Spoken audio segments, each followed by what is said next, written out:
Hi hello అందరికి నమస్తే, welcome to our channel. నా పేరు రవీందర్. బంగ్లాదేశ్లో జరుగుతున్నటువంటి అల్లర్లకు సంబంధించి ప్రపంచవ్యాప్తంగా పెద్ద ఎత్తున చర్చ జరుగుతోంది. ఎక్కువ కాలం ప్రధానిగా పరిపాలన చేసినటువంటి షేక్ హసీనా బంగ్లాదేశాన్ని వదిలి తన పదవికి రాజీనామా చేసి దేశాన్ని విడిచి ఎందుకు వెళ్ళిపోవాల్సి వచ్చింది? ఈ 2 నెలల కాలంలో జరుగుతున్నటువంటి అల్లర్లకు కారణం ఏంటి? దీని వెనక ఎవరున్నారు? సో ఈ అంశాలను కనుక మనం పరిశీలిస్తే 1971కి ముందు, అంటే ఈ బంగ్లాదేశ్ పాకిస్తాన్లో భాగమై ఉన్నటువంటి సందర్భం. అప్పుడు ఇప్పుడున్నటువంటి బంగ్లాదేశ్ తూర్పు బంగ్లాదేశ్గా, అదేవిధంగా పాకిస్తాన్ ఏదైతుందో అది పశ్చిమ పాకిస్తాన్గా ఉండేటువంటి పరిస్థితి అప్పట్లో. అయితే ఇప్పుడున్నటువంటి పాకిస్తాన్ ఏదైతే ఉందో అన్ని విషయాల్లో కూడా ఈ పాకిస్తాన్ పెత్తనం ఎక్కువగా ఉండేది. రాజకీయంగా కానీ ఏ నిర్ణయం తీసుకోవాలనుకున్నా కానీ, ఇక అదేవిధంగా భాషాపరంగా ఇబ్బందులు కానీ, సంస్కృతి పరంగా ఇబ్బందులు కానీ, ఇలాంటి ఇబ్బందులు ఉన్నటువంటి తరుణంలో బంగ్లాదేశీలంతా కూడా చాలా బాధపడినటువంటి పరిస్థితి. సో మాకు ఖచ్చితంగా విముక్తి కావాలి, మాకంటూ సపరేట్ దేశం కావాలని చెప్పి వీరంతా కోరుకున్నటువంటి క్రమంలో అప్పుడు ఒక గ్రూపుని ఏర్పాటు చేసి విముక్తి కోసం ఉద్యమం చేపట్టినటువంటి వ్యక్తి షేక్ ముజబిర్ రెహమాన్. అవామీ లీగ్ ఒక పార్టీని స్థాపించి మరి వీళ్ళందరూ కూడా చాలామందిని ఎవరైతే బాధపడతా ఉన్నారో, విముక్తి కావాలని కోరుకుంటున్నారో వాళ్ళందరినీ ఒక గ్రూప్గా చేర్చి ఒక ఉద్యమాన్ని, ఒక యుద్ధాన్ని చేసి మరి స్వతంత్రాన్ని సంపాదించుకొని బంగ్లాదేశ్గా ఏర్పడినటువంటి పరిస్థితి. సో ఆ సందర్భంగా ఆ యుద్ధంలో పాల్గొన్నటువంటి అనేక మంది లక్షల్లో మరణించినటువంటి పరిస్థితి.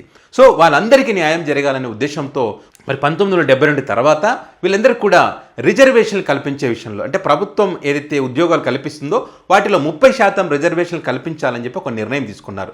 సో ఈ నిర్ణయం వల్ల అనేక మంది ఇబ్బందులు పడేటువంటి పరిస్థితికి వచ్చింది. ఇప్పుడు విద్యార్థులు కానీ చాలామంది వీరంతా ఏంటంటే ఈ రిజర్వేషన్ల కారణంగా మాకు అనేక ఇబ్బందులు వస్తున్నాయి, ఈ రిజర్వేషన్లు అనేటువంటివి మెరిట్ ఆధారంగా ఉండాలి కానీ ఈ రకంగా ఉండకూడదు అని చెప్పి ఉద్యమాలు లేవనెత్తినటువంటి పరిస్థితి. అయితే మరి ఈ రిజర్వేషన్ కొనసాగాలని చెప్పి షేక్ హసీనా ఎందుకు కోరుకున్నారంటే, బంగ్లాదేశ్ జాతిపితగా పిలువబడుతున్నటువంటి షేక్ ముజబిర్ రెహమాన్, అంటే బంగ్లాదేశ్ విముక్తి కోసం పోరాడినటువంటి వ్యక్తి ఎవరుతున్నారో ఆయన కూతురే ఈ షేక్ హసీనా.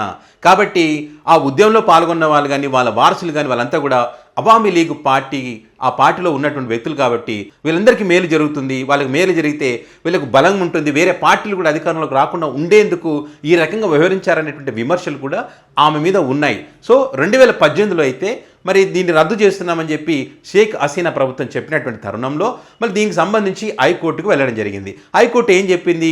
లేదు, గతంలో ఏ రకంగా ఉన్నాయో రిజర్వేషన్లు అదే రకంగా కొనసాగించాలని చెప్పినటువంటి పరిస్థితి. మళ్ళీ దీన్ని సవాల్ చేస్తూ చాలామంది సుప్రీంకోర్టుకు వెళ్ళారు. సుప్రీంకోర్టు ఏం చెప్పింది? సో ఈ రకంగా రిజర్వేషన్ల కోసం దేశంలో గొడవలు జరుగుతూ ఉంటే మరి దేశ ఆర్థిక అభివృద్ధి కానీ, దేశ అభివృద్ధి కానీ కుంటుపడేటువంటి అవకాశం ఉంది కాబట్టి ఒక నిర్ణయానికి రావాలని ఒక ఉద్దేశంతో ఉన్నటువంటి రిజర్వేషన్లకు సంబంధించి 93% వేరే వాళ్ళకు కేటాయిస్తూ ఆ 5% మాత్రం ఎవరైతే యుద్ధ వీరులని చెప్పబడుతున్నారో వాళ్ళ కుటుంబాలకు, వాళ్ళ వారసులకు 5% రిజర్వేషన్లు కల్పిస్తూ ఒక నిర్ణయం తీసుకున్నారు. ఇక మిగిలినటువంటి 2%, ఇప్పుడు 93 మిగతా వాళ్ళకి కేటాయించి ఈ యుద్ధ వీరులకు 5% కేటాయిస్తే 98 అవుతుంది. ఈ మిగిలినటువంటి 2%లో 1% దివ్యాంగులకు, అదేవిధంగా ఇంకో శాతం ట్రాన్స్జెండర్స్కు మరి కేటాయించినటువంటి పరిస్థితి. సో ఇదంతా నిర్ణయం తీసుకున్న తర్వాత సుప్రీంకోర్టు మరి ఈ గొడవలన్నీ కూడా సద్దుమణుగుతాయని చెప్పి అందరూ భావించారు. కానీ మళ్ళీ గొడవలు మొదలయ్యాయి. ఎందుకు ఈ గొడవలు జరిగాయంటే మరి ఈ రిజర్వేషన్ కోసం పోరాటం చేస్తున్నటువంటి క్రమంలో చాలామంది ప్రాణాలు కోల్పోయారు. గతంలో 200 మందికి పైగా మరణించారు. మొన్న ఒక ఆదివారమే 100 మంది మరణించినటువంటి పరిస్థితి ఈ అల్లర్ల కారణంగా.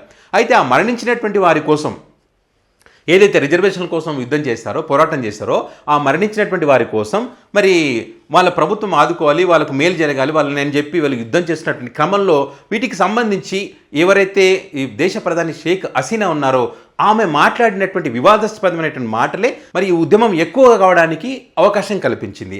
వీళ్ళు చేసినటువంటి ఉద్యమాన్ని తక్కువ చేసి మాట్లాడడం, వీళ్ళు టెర్రరిస్టులుగా వాళ్ళని చూడడం, ఇవన్నీ కూడా వాళ్ళలో ఆ ఒక ఆగ్రహానికి కారణమైంది. వెంటనే క్షమాపణ చెప్పాలని వాళ్ళు డిమాండ్ చేసినటువంటి తరుణంలో ఈమె క్షమాపణ చెప్పకపోవడం, అవామీ లీగ్ పార్టీకి సంబంధించినటువంటి వీళ్ళు కూడా మరి దేశ ప్రధానికి మద్దతు తెలపడం, వీళ్ళు కూడా వాళ్ళకి సంబంధించి వివాదాస్పదంగా మాట్లాడినటువంటి క్రమంలో మరి ఘర్షణలకు కారణమైంది.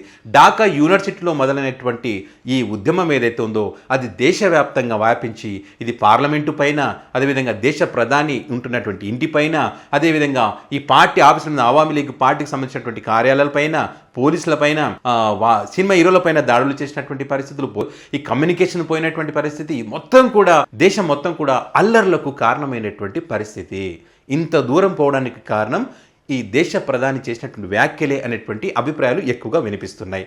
అయితే మరి ఇంత పెద్ద ఎత్తున ఉద్యమం రావడానికి కారణం, దీని వెనుక ఎవరో ఉన్నారు అనేటువంటి అభిప్రాయాలు దేశవ్యాప్తంగా కూడా ప్రపంచవ్యాప్తంగా కూడా వినిపిస్తున్నాయి. ఇది కేవలం రిజర్వేషన్ కోసమే ఇన్ని అల్లర్లు జరగలేదు.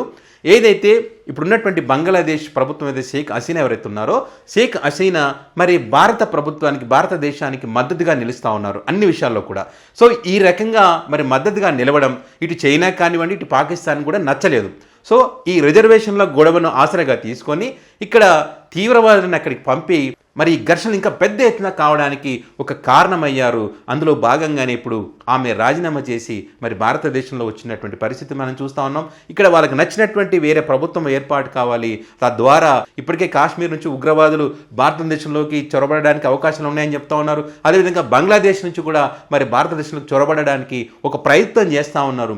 అందులో భాగంగానే ఇదంతా జరిగిందని కూడా ఇప్పుడు పెద్ద ఎత్తున జరుగుతున్నటువంటి చర్చ. సో మొత్తానికైతే ఇప్పుడు బంగ్లాదేశ్ అయితే మరి ఆర్మీ అధికారుల చేతిలో ఉంది. మరి ఇప్పుడు సుప్రీంకోర్టు కూడా దీనికి సంబంధించి రిజర్వేషన్లకు సంబంధించి ఒక నిర్ణయం తీసుకుంటామని చెప్పారు. మరి ఆర్మీ దేశవ్యాప్తంగా జరుగుతున్నటువంటి అల్లర్లకు సంబంధించి కంట్రోల్ చేసేటువంటి పని చేశారు. మరి ఇంకా తర్వాత రోజుల్లో ఏం జరుగుతుంది, మరి ఏ ప్రభుత్వం అధికారంలోకి వస్తుంది అక్కడ అనేది మాత్రం చూడాల్సి ఉంది.